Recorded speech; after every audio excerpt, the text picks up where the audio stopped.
ওমা কি করছো? আজকে আমাদের নিরামিষের দিন, তাই নিরামিষ রান্না হচ্ছে। কি? আলু পোস্ত, জাল বসেছে। এদিকে ঢেঁড়স আর পেঁপে সেদ্ধ।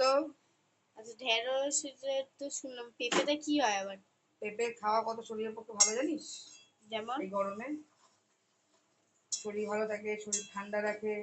আচ্ছা, তো এর মধ্যে কি কি পেস্ট দিয়েছো? এতে দিয়েছি পোস্ত, টমেটো, লঙ্কা, গুঁড়ো লঙ্কা, সাদা দিয়ে আলু পোস্ত, সাদা আলু পোস্ত। আচ্ছা, আর এদিকে ভাজা হবে হচ্ছিল কুমড়ো ভাজা আর মুগ ডাল ঘন করে। এই যে মুগ ডালটা সেদ্ধ করে নিয়েছে। মুগ ডালটা সিদ্ধ করে নিয়েছি। হয়ে গেছে। আর এখানে আমাদের কি যেন, পেঁপে সিদ্ধ। পেঁপে সিদ্ধ হয়ে গেছে। আর এখানে আমাদের রাইস হয়ে গেছে। আর এখানে আলু পোস্ত রেডি, প্রায় হয়ে গেছে, কিন্তু এখনো কিছু জিনিস বাকি আছে।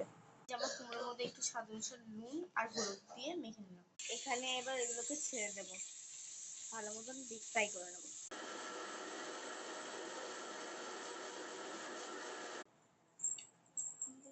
গরম লাগছে বাবা, সরে যা সরে যা।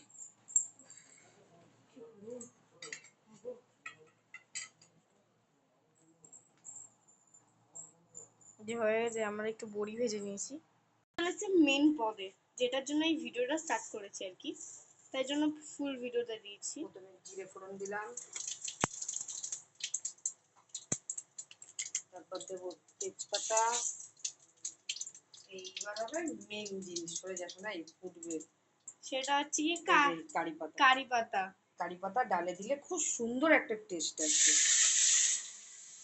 এইটার জন্য মেন ভিডিওটা স্টার্ট হয়েছিল আমাদের। এর ভিতরে আছে হচ্ছে আদা, টমেটো, লঙ্কা বাটা, লঙ্কার গুঁড়ো, আর অল্প একটুখানি ধনেপাতা। একটু স্বাদ মতো সল্ট দিয়ে দিলাম, ভালো মতন কষিয়ে ডালটা দিয়ে দেবো। রান্নাটা কেমন হয়েছে একটু বলুন দাদা, আজকে রান্নাটা কেমন হয়েছে? ভালো না।